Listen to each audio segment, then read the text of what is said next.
Now, Johnny doesn't believe Valentine. And to Johnny's credit, he has every good reason to think that Valentine is lying to him.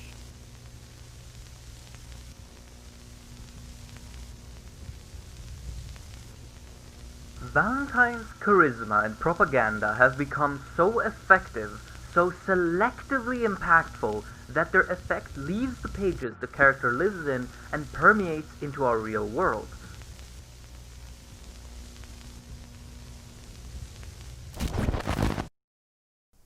Well, that was senselessly edgy. So, 500 subs.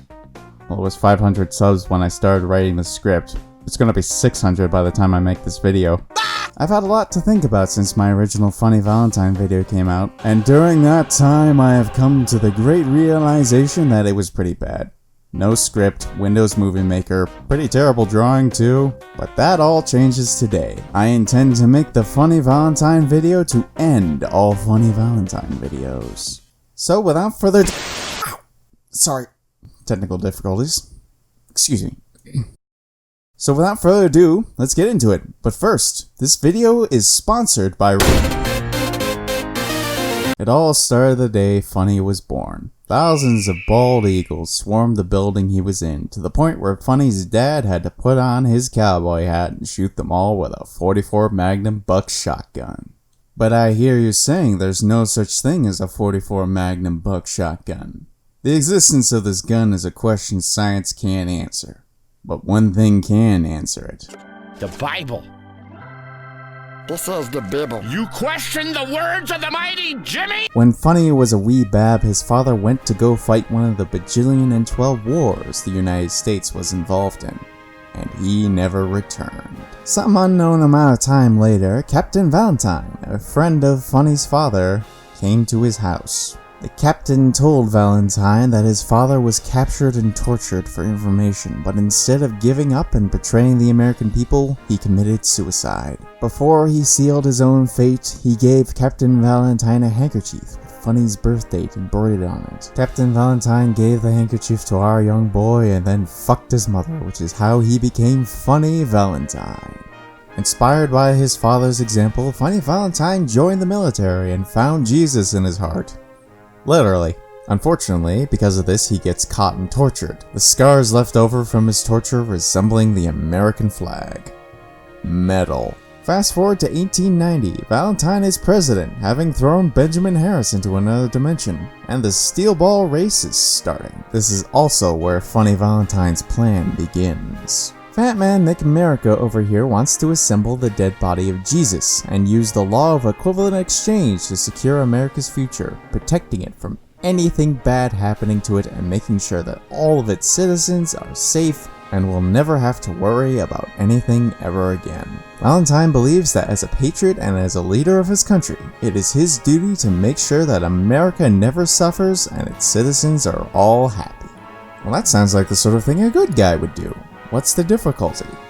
Well, his motivation is alright, but Valentine isn't exactly a good person.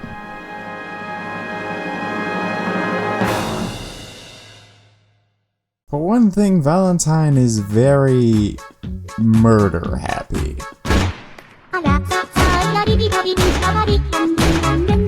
For Valentine, there is no moral line to cross, and ends justify all means. He kills Axel in order to retrieve the corpse, he murders the coachman stung by bees in order to silence him, he uses his ability to trap a poor engineer halfway through a mirror to make sure the train keeps going, and once the steel ball race was done, he planned to kill Stephen Steele, the guy who just wanted to do his passion project. And that, of course, is to say nothing of the sheer volume of assassins Valentine employs. And to give Valentine some credit, Axel was scum who let an entire town get ravaged, but the coach driver and the train engineer just couldn't have been asked to do their job for the sake of national security? Nah, better kill everyone, just to be sure. I mean, murdering people for the sake of national security isn't questionably moral at all.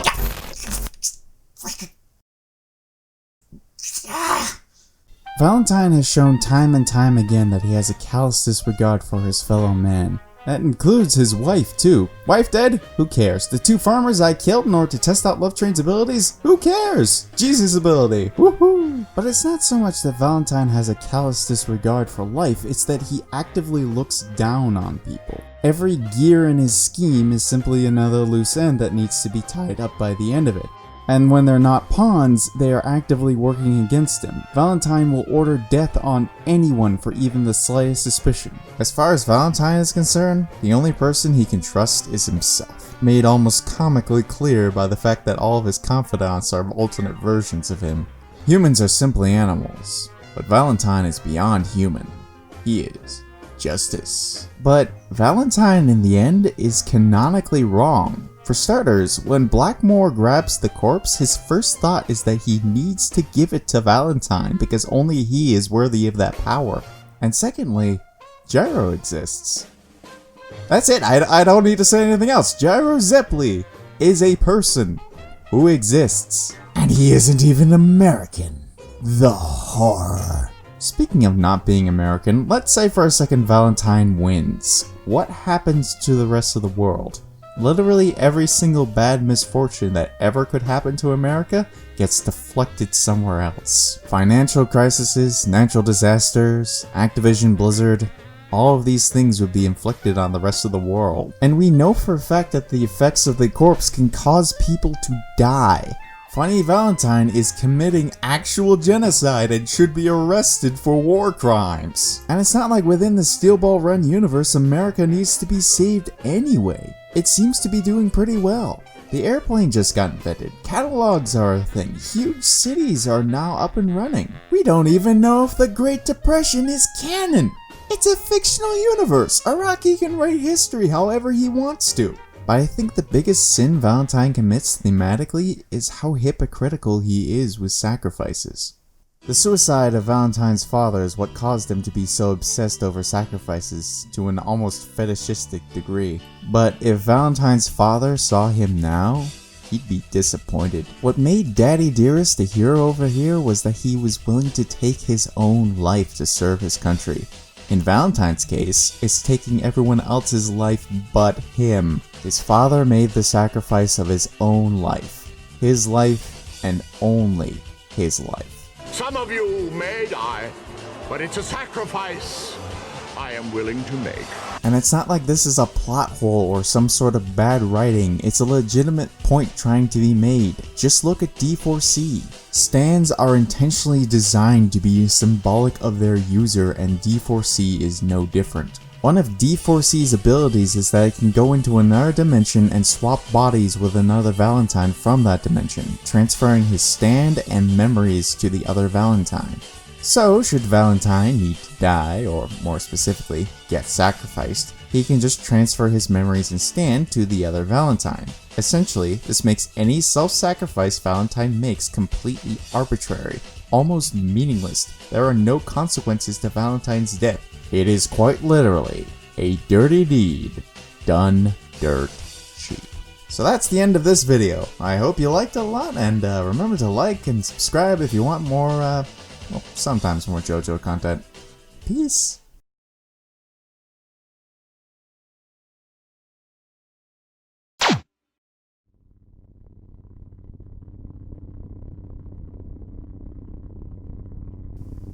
It is currently the After Hours show. Bar's open. Want me to get you a drink? You don't need to be of a legal drinking age anyway. I think 21 is just kind of stupid. Should be 16. Of course, all the drinks here are very expensive. Like, these are fancy cocktails and martinis and stuff like that. So, well, I'll tell you what. I have a drinking game I like to play with new customers. It's pretty simple. You just gotta drink me under the table in order to win. First person who passes out loses. Only caveat is that I get to choose the menu. If you win, all the drinks are on me, and I'll cover everything. Sound good? I hope you got a stomach for strong alcohol, because trust me, I've been doing this for years.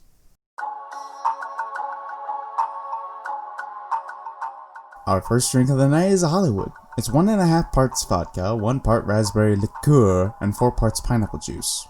I should also inform you that as of the 1950s, the FDA has banned serving any Hollywood with communism mixed in. It's 1946, 1 year after the Second World War has ended, and the Red Scare has already begun full swing in the United States. As the fear of communism was on the rise, our focus shifts to one William R. Wilkerson, the owner and founder of the Hollywood Reporter magazine. It was late July, and the newest issue of the magazine had an article on the first page written by old William himself. It was titled "A Vote for Joe Stalin," and the article listed 11 people, most of them with ties to Hollywood, as communist sympathizers. Of course, magazine editorials were the only ways to make call-out posts before Twitter was invented, and like most Twitter posts calling people communists, this article was made because William was a bitter white guy who got cucked. He wanted to buy a movie studio but was turned down. Some more events happened, there were a couple of hearings, and the entire thing led to the Hollywood Blacklist, a list of several individuals in the entertainment industry who are believed to have looked at a picture of Joseph Stalin at least once. Being on the blacklist meant you were banned for life from ever making a single Hollywood movie again. And even after the list was dissolved, some of the people on the list never made a single movie in their life again. During this period, the knife was pointed at one, I'm going to butcher this name, Elia Kazan, who was brought before the committee to testify against any communists he knew. His response was, "Hell nah, I ain't a snitch." And the committee was all like, "Alright, if you won't testify against your friends, then we'll just put you on the blacklist." Okay, so I saw this one guy and he was reading this. Several years later, Kazan released a film called On the Waterfront. The film was about Terry Malloy, a dock worker with ties to the mob crime syndicate who controls the waterfront. In the beginning of the film, Terry Malloy is tasked with luring one of his fellow dock workers into a hit set up by the mob without Terry realizing they're going to kill his co-worker. After the murder, Terry has a moral crisis of whether he should stay loyal to the crime syndicate or should testify against them to the federal authorities. And as if the symbolism wasn't subtle enough, this section of the mob is run by the union boss of the waterfront. Unionization was often villainized as a communist practice. You've probably figured this out already, but this entire film is about Elias' decision to testify against his co-workers all the way back then. But if you made it this far, you're probably thinking one thing. What the hell does this have to do with Funny Valentine? The point I was trying to make with Mr. Elia Kazan was the idea that art imitates the perception of life, and life imitates the perception of art. It is not uncommon for writers and artists to make work based off of their experience and observations, hence the expression write what you know. And my main man Araki is really good at this. JoJo's Bizarre Adventure is based off of Araki's love for Western pop music, and the amount of references and nods inside of it is amazing. If you've watched Smitty Not the Bad Guy's analysis on various JoJo stands, you know Araki digs deep. Very deep. And even by the most shallow definitions, Araki is an artist. His art's in a museum. Oh yes, we as the distinguished arts community recognize Mr. Hirohaki Ijaki's achievements and welcome him into our high bourgeois society with open arms. Yes, indubitably. But if JoJo, and by extension Valentine, are in fact art, then that means they have to be based on something within our reality. But what could it be? Let's see. The key components of Valentine are that he's an American, he holds the good of the country above the human life, plays musical instruments with his feet. I just can't think of any.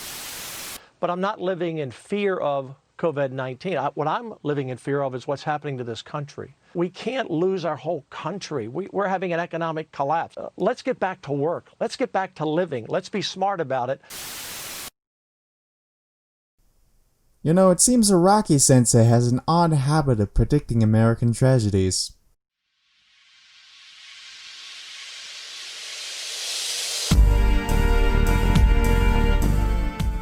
How do you like the Hollywood? It's not as strong for a vodka drink because it has all that pineapple juice in it, but we're gonna need something stiffer. Perhaps I could mix you up a Moscow Mule. It's 1.5 ounces of vodka, half an ounce of lime juice, half a cup of ginger beer, but I have a secret ingredient for it. The souls of 3 million war casualties. For the best flavor, make sure half of them are civilians.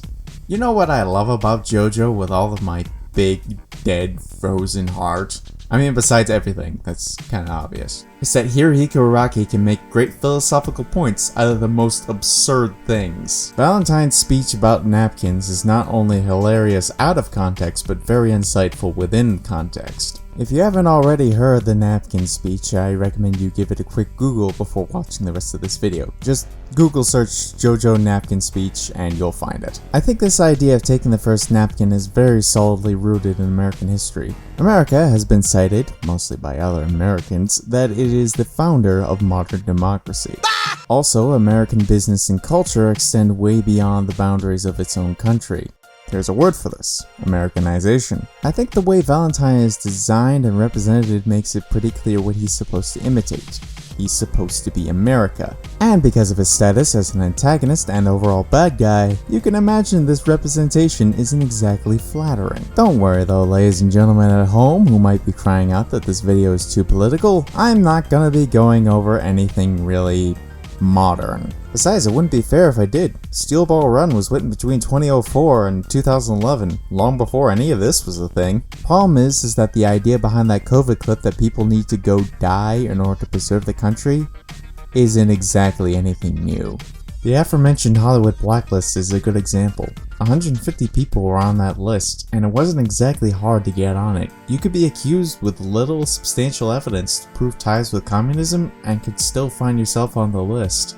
To give you some idea of comparison, imagine a YouTuber who had been on the platform for 3 years got demonetized because they had an image of a cave in their video. But instead of demonetization, they were banned from YouTube for life and got thrown in jail. Oh yeah, I forgot to mention the jail time. In 1947, 10 members of the film industry refused to testify against the rest of their colleagues, and as a result were thrown into jail for 1 year and fined $1,000. And factoring in inflation, that would have been $11,611.25. Prison time, ruining careers with meager evidence, all to stop communism. All to keep the first napkin. The Soviet Union was, during the time of the Cold War, a likely candidate for being a leading global superpower. If the Soviet Union successfully spread communism, it would no doubt make America lose its status at the head of the table. This contest for being the world leader wasn't the only reason the Cold War happened, but it was a reason. Let's not think for a second though that a handful of actors was the only casualty of the Cold War. I know the Cold War is considered the funny joke war where boots on the ground weren't deployed, but the actual battlefront was the rest of the world and trying to sway other countries to go either capitalist or communist. Because of this, the tools of war were international espionage and propping up corrupt governments. Because neither the Soviet Union or the United States could engage each other because of their nukes, the entire international community had to bear the brunt of the war. The United States being protected by a powerful superweapon while the rest of the international community has to suffer. Sound familiar? But it's not like the US never sent its own people to go die for the sake of the Cold War. Ladies and gentlemen, it's every 12-year-old's favorite edgy meme turned late-night sitcom, The Vietnam War Room!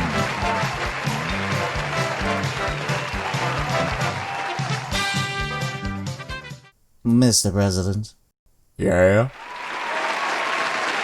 the American public is getting rather ornery about the Vietnam War. Just keep telling them the same old, same old. We're here to help secure our friends in South Vietnam. So we don't talk about how we're trying to take the piss out of communist China. Nope. We won't talk about how we've killed 3 million people, with half of them being innocent civilians. Certainly not. What about our involvement in escalating the war by bombing Cambodia? Nah, that ain't us. How about President Kennedy's plan to kill the president of South Vietnam, our ally? You know what they say, dead men tell no tales. Yes, very good, Mr. President, but that leaves the question of what we should do then. Draft more people to die for us and keep lying to the public of why we're actually in Vietnam. Who cares about all the psychological damages and death we're forcing onto people who have no choice? What's the worst that can happen? Our documents get leaked to the public and everyone finds out?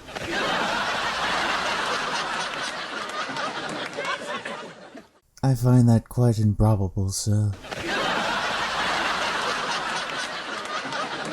By the way, speaking of psychological damages, did you see the plan I drew up about how to support our returning troops from the Vietnam War with their PTSD? No, Mr. President, I have not. Well, that makes sense, cause neither have I!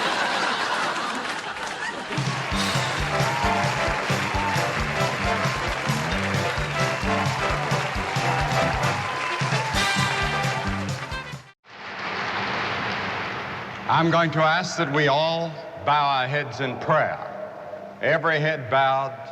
You know, I'd love to talk more about how funny Valentine and Steel Ball Run in general relates to the Cold War, but this script is at page 12. But most importantly, we're out of vodka. So all you need to really remember is that Steel Ball Run race equals nuclear arms race, and there you go. So to change gears, how about a gold rush? It's 1 part rum, 1.5 parts ginger liqueur, and 1 part lemon juice, and blessed by the holy powers of God. I've been hyper-focused on Valentine's affinity for sacrifices, so I think the other details need a little room not to suffocate. Honestly, there are a lot of small details about Valentine that relate to America. His hair and outfit is sort of a JoJofication of the portrayal of George Washington. He enjoys beer, and most importantly, he's a fat fuck.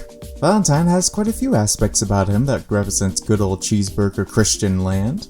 Christian land being the key word here. The entire plot of Steel Ball Run hinges around collecting the dead body parts of Jesus Christ, which are scattered all across the United States of America. The biggest plot twist in all of JoJo was that the Mormons were right. The USA has a long history of Christianity and has the biggest Christian population in the world. Snapple Cat facts, 65% of the adult voting population identified as Christian in 2019. If you've read any important historical American document? They usually all reference Christianity in some way. I say document with a question mark because while some of these things are documents, like the Declaration of Independence, there's also the Star-Spangled Banner and the Pledge of Allegiance. The point I'm trying to make here is that American culture and Christianity go way back. I mean, heck, America often refers to itself as God's country. But the peculiar thing here is that Valentine does not seem to be Christian. Instead, he worships this goddess of good fortune, which he thinks Lucy Steele is a manifestation of. And for the longest time, I couldn't think of what this goddess of good fortune could represent. Until I remembered this. To all the middle school graduates in the United States, I'm sorry you had to see this picture again. This image right here is called American Progress. It's an artistic reimagining of the Western expansion. For all my fellows in the international community who did not grow up in the United States and did not have American history drilled through their skulls for 6 straight years, the United States was originally only 13 states instead of the modern 50, and all of them were located on the East Coast. Westward expansion is self-explanatory. It was America taking all the territory it has now today. But Western expansion had an air of mysticism spiced in, as all aggrandized history does. I am of course talking about Manifest Destiny. Manifest Destiny was the idea that Western expansion was somehow the USA's destiny. Violently seizing Mexican territory? Destiny. Committing cultural genocide against indigenous Americans? Destiny 2, available on the PS4. We're the good guys, right? Right? Manifest Destiny didn't have a single definition. It was more of a buzzword that people just threw around. Everyone had a general idea of what it meant, but no precise definition. However, many of these scattered definitions did relate to God or the Christian divine in some form or another. It's also shown in the American Progress painting. The goddess of America is shown to be more of an angelic nature, taking design cues from many Renaissance paintings that depict God and other angels. A lot of this divine favoritism is reflected in Valentine. During the final confrontation between Valentine and the main cast, Valentine states over and over that the corpse has favored him. The appearance of Love Train makes it clear as day that the corpse is his ally, and that the heavens themselves smile down upon him. God decrees it. Valentine is justice. Except the corpse didn't choose Valentine. It chose Lucy Steele. Let me explain. The only way to get the head of the corpse is, well, look, I ain't gonna explain you the details because it's gross, but basically the only way you can get the head of the corpse is if the corpse lets you. Otherwise, the entire thing cannot be assembled. It chose Lucy. Hell, Lucy even says herself that it chose her over Valentine. And that's not to mention all the times Jesus Christ actively worked against Valentine. Act 3 Tusk was unlocked because of Jesus. The corpse manipulated fate in order for Diego Brando to track Valentine down. It saves Johnny's life by distracting Valentine using a mouse. And in the fight between Valentine and Gyro, it drew the Atlantic Ocean towards Gyro in order to give him a huge advantage in the fight. But what about Love Train? What about Love Train? It's not Valentine's ability. Excuse me, what? Okay, maybe I should clarify a bit. The Wall of Light itself is not Valentine's ability. While the Wall of Light comes from Lucy's body, Love Train is rather the ability to manipulate the inside of the Wall of Light, namely being able to enter it and change its direction. But this isn't so much of a Bites the Dust style upgrade as it is a Jotaro time stop kind of upgrade. The ability to manipulate dimensions is something Valentine already had for a while. Love Train is just sort of a logical extension of it. Love Train is not Valentine's power, but rather the power of another that he can exploit. And I think the message being stated here is pretty loud and clear, that the United States is not God's country. Now, what is the basis for this conclusion? I think the answer is pretty simple. Okay, that's a little too easy. Let's assume for a second the good old G-O-D is real, the Bible's right, etc., etc. What's wrong with this picture? Christianity has been used to justify some pretty horrible things. Well, we've already mentioned the Native American genocide and westward expansion, but things like slavery, the Salem witch trials, and the second and third waves of the KKK all have ties to Christianity. And I'm pretty certain my dude Jesus would have quite a few problems with them. Blessed are the meek, for they shall inherit the earth. Matthew 5:5. I think going on a countrywide crusade and committing acts of genocide because destiny is anything except meek. You shall not covet your neighbor's house. You shall not covet your neighbor's wife, or his male or female servant, his ox or donkey, or anything that belongs to your neighbor. Exodus 20:17. Let's see here, purchasing and seizing land that didn't belong to the American colonizers, check. Whoever sheds the blood of man, by man shall his blood be shed. For God made man in his own image. Genesis 9:6. Genocide against an entire indigenous race and the Salem witch trials. Next. Anyone who claims to be in the light but hates a brother or sister is still in the darkness. Anyone who loves their brother and sister lives in the light, and there is nothing in them to make them stumble. John 2:9-10. The Lord hath spoken, and he doth say the KKK be bitch-ass motherfuckers. Thou shalt not take the name of the Lord thy God in vain, for the Lord will not hold him guiltless that taketh his name in vain. The King James Version of the Bible. Basically, don't use God to justify you doing bad shit. Guess what we've been talking about? Whoever utters the name of the Lord must be put to death. The whole community must stone him, whether alien or native. If he utters the name, he must be put to death. Leviticus 24:16. Well, I guess everyone who said the Pledge of Allegiance gotta fucking die! Yet she increased her prostitution, remembering the days of her youth when she engaged in prostitution in the lands of Egypt. She lusted after their genitals as large as those of donkeys, and their seminal emissions were as strong of that as stallions. Ezekiel 23:19-20. Oh my! That one doesn't have anything to do with anything. I just wanted to read it in a funny voice. Except maybe it relates to Dennis Prager. I'm Dennis Prager, and I like and all torture. Can you say in one sentence or less what... you know what I mean. Can you say why America is the greatest country in the world? Oh my god, my head. Okay, keep it together. Keep it together, man. Just 3 down, 2 to go. Next drink is this. It's called an American Dream. It's partially pomegranate. And I fucking hate this drink.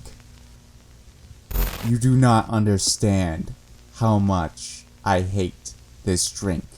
Valentine is a bad person, and yet he can't acknowledge or see any of it. Valentine's patriotism blinds him from reality. He can't look at what he's actually doing. He can't think critically about the message his father left behind and how it compares to what he's doing.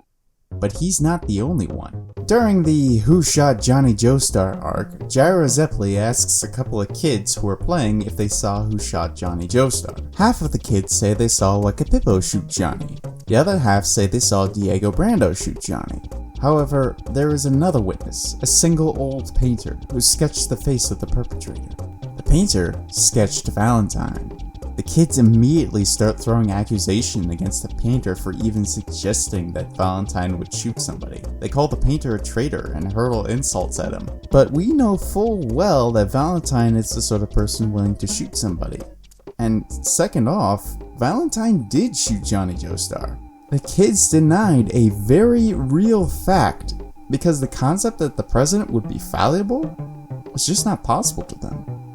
I can only speak from my own experiences, from what I'm about to say. Until I was about maybe 10, I was homeschooled, and then I attended a public school for the 3rd grade. Every day, we would start out with the Pledge of Allegiance. I could still hear it ringing in my head. On the odd days, my class would be instructed to put up the American flag on the outside of our school. It had to be handled with the utmost of care and folded in a very specific way, and put up in a very specific way, and if we didn't do everything perfectly, we got in a lot of trouble. And then, during history course, we'd learn about American history, and only American history for the next 3 years. We would have constant talks over and over about how great George Washington was, about the Liberty Bell, about the run of Paul Revere, about the amazing tactical prowess of the American Army, and how they reshaped war. And we didn't talk about much else. In music class, we were taught to sing the Star-Spangled Banner and all sorts of other Yankee Doodle-style American Patriot songs. Our entire school had pretty much geared us towards being modeled American patriots. Every day was part of the routine. It was almost cult-like. When we got out of elementary and into middle school, we actually learned a little bit of world history. And I still remember the time we talked about the death and rebirth of Jesus Christ and how Moses parted the Red Sea in a history class. And then by 8th grade, we covered American history again. And eventually, we got to the Cold War. It was a single packet, 6 pages. We were done with it in a day. It treated the Cold War as a big joke. It was a war that never happened, that had no ramifications, and that the Soviet Union just fell apart because communism bad. All the espionage was never mentioned. Vietnam wasn't mentioned. The history I was taught was whitewashed. And that's just the Cold War. Anything that would have made America look bad, I was not taught in school. The Banana Republics, all the worker right violations during the Industrial Revolution.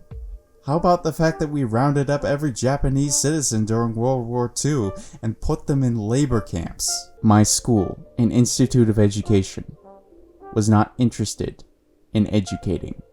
They wanted one thing and one thing alone: patriots. But perhaps I'm being ungrateful. It could be so much worse. I could live in a 3rd world country, like Africa.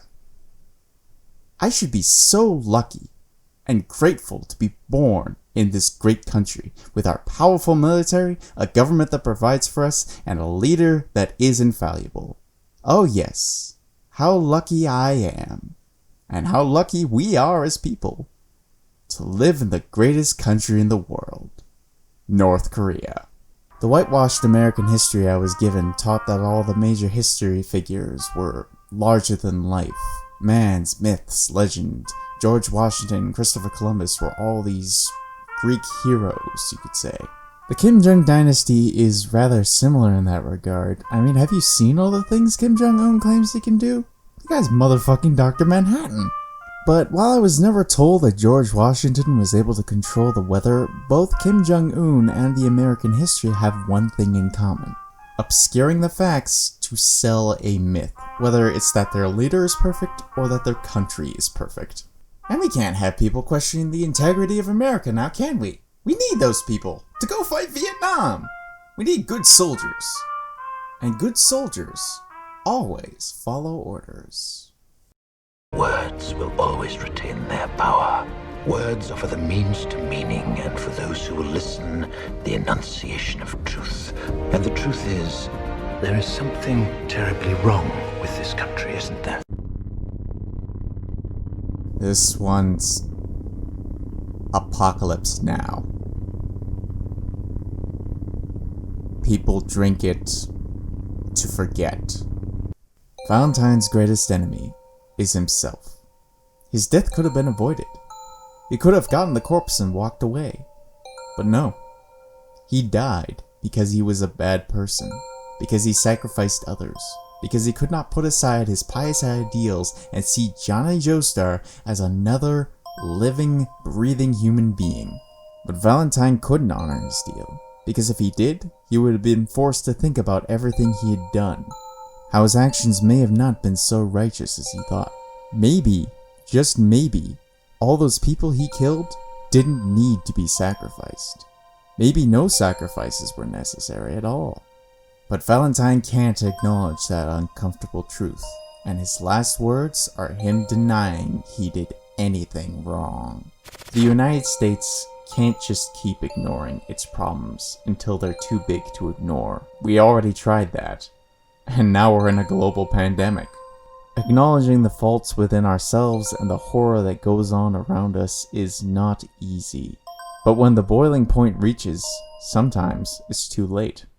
Because if you can't acknowledge these things, you'll get shot in the face by a paraplegic. Johnny was willing to change, willing to question his own beliefs, willing to see something beyond the scope of his selfish little world. Just remember, self-improvement is a JoJo reference.